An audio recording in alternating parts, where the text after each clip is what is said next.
Hi, I'm Ashley. I'm a user experience designer, and I just heard about cryptocurrencies today. Wow. So, I was just trying to decide whether this is worth looking into. And it seems like there's a real question of ethics going on, and I know you kind of spoke to the media and stuff. But I was in a very real job interview today, where for-profit company, and I want to know what the role of user interface designers and proselytizers and stuff is for, I don't know, this kind of platform. Like, where is there room to be, I don't know. See, I told you it was a bad question. No, it's not at all. What I'm actually. trying to figure out is what's important about it and where to find a spot inside it.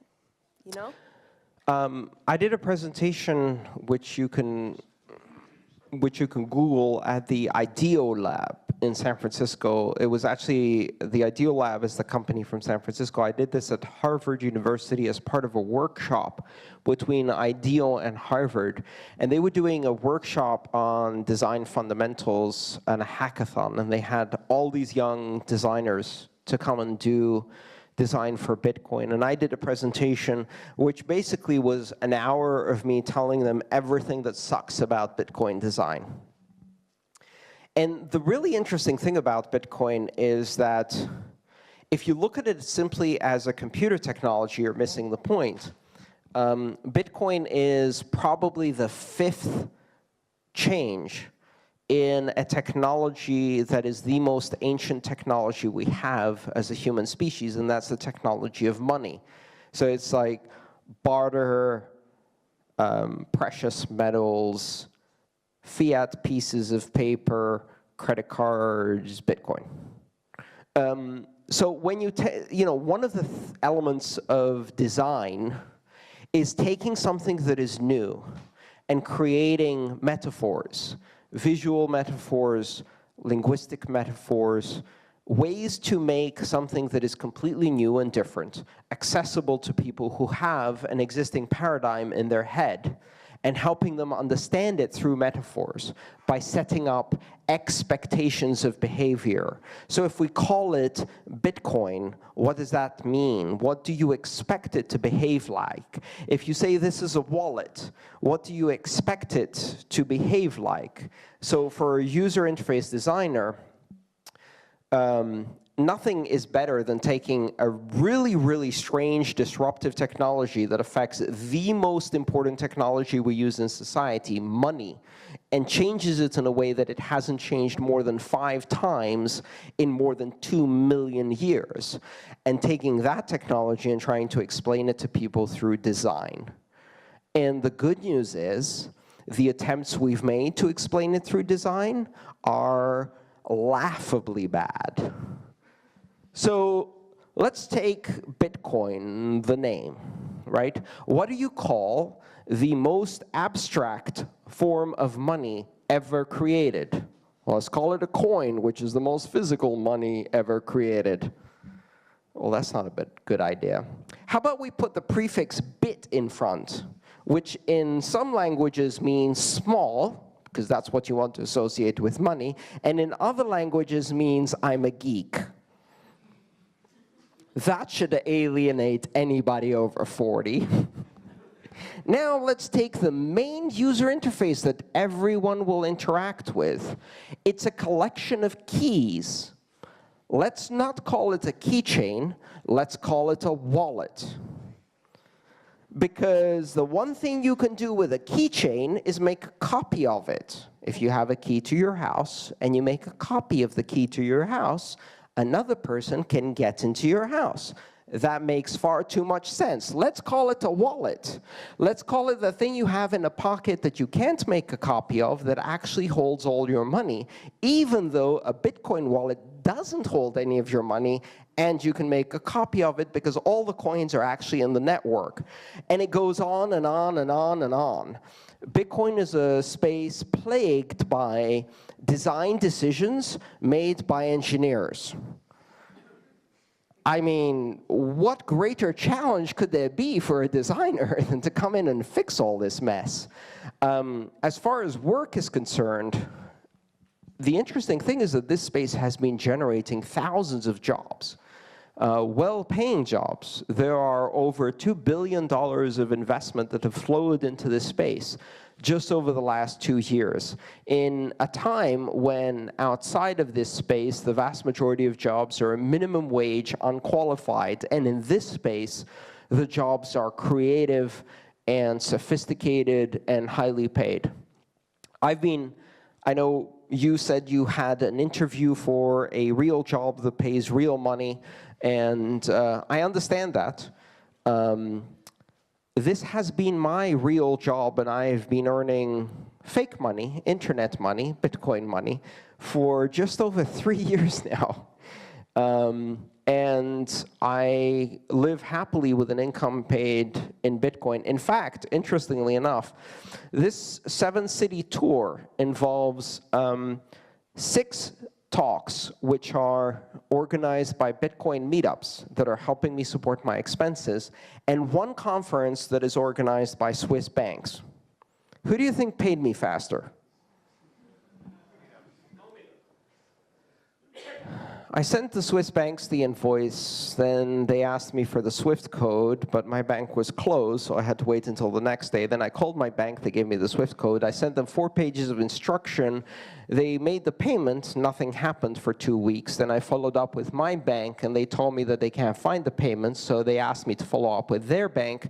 But my bank was open, but their bank was closed, so then they followed up with their bank the next day, and they couldn't find the payment, so they asked me to follow up with my bank, but my bank was closed. So the next day, I called my bank again to ask where the wire transfer is, and you say, no, you see, what happened is this is a US dollar account, and they sent Swiss francs. Like, so you converted them.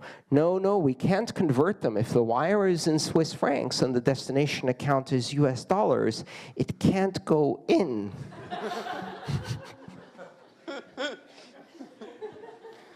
Well, can you give me the details of the wire? No, we can't give you information about the wire unless you are the verified recipient. So tell me, which company sent you the wire? I said, well, I receive 12 wires every month. All of my work is international. I don't know. Maybe this was the German wire? No, it wasn't the German wire. Was it the Swiss wire? No, it wasn't the Swiss wire. Was it the English wire? Oh, you're getting warm. It's like, this is some kind of bizarre, sadistic 20 questions game with my banker in order to receive my money. Long story short, the wire didn't come through. It was bounced back. Bounced back means they didn't get it either. So I called them back and I say, the wire was rejected. They said, well, we didn't get it. I said, well, call your bank, because our bank is closed today. So they called the bank the next day. And then they found out that the bank wire has been lost. Of course, these are the kinds of things that happen when you try to do banking with Botswana. Oh, wait, no, it was Switzerland. It was Switzerland. It's the center of banking of the world, and they can't do a wire transfer. So they're still looking for the wire. It's been more than 7 weeks. They haven't received the money back. I told them about a very important American expression, which is NMP, not my problem, and said, you have to pay me anyway. Like, you lost your money?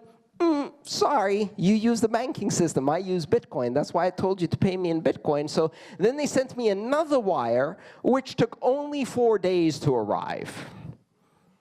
And this happens to me with half my payments. So now my contract says, if you want to pay me in Bitcoin, this is the price.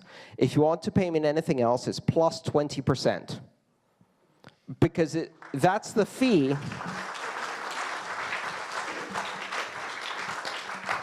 And I know I'm not answering your question anymore, but I'll get back to it. That's the fee that is required for me to have to talk to a banker for an hour a week.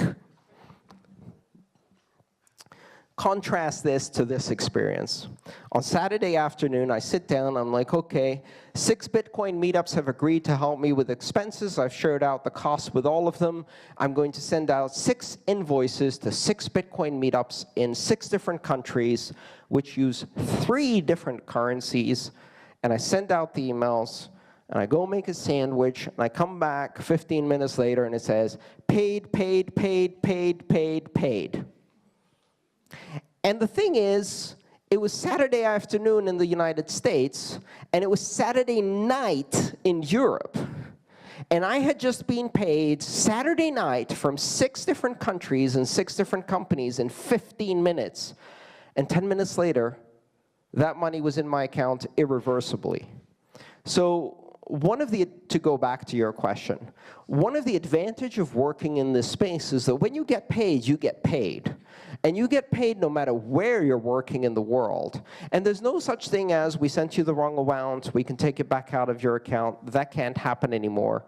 And as a professional, you can bill and work anywhere in the world and work with companies that work in any other currency and use Bitcoin as the international money of the internet. So I know that's probably not very appealing to you right now, but there are opportunities for designers. The work is very high quality, and we desperately need good designers. And you won't be able to pay any of your bills in Bitcoin at first. So when you receive the Bitcoin, you're going to have to convert it to euros. But that's very easy to do. And right. And how many people here convert? These guys in the corner, they actually offer service where they pay your bills and you pay them in Bitcoin.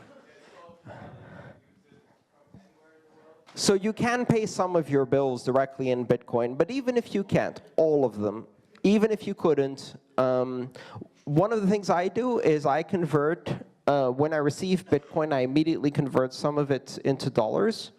And then I use that to pay the bills for the people who can't be paid in dollars. I use an exchange. Coinbase, yes. And I, as the rule goes, I do not leave my money on the exchange. I move it in, I convert it, I move it out. Because if it's your keys, it's your Bitcoin. And if it's not your keys, it's not your Bitcoin. That's a lesson that we all learned during Gox. So let's try not to have to be taught that lesson again.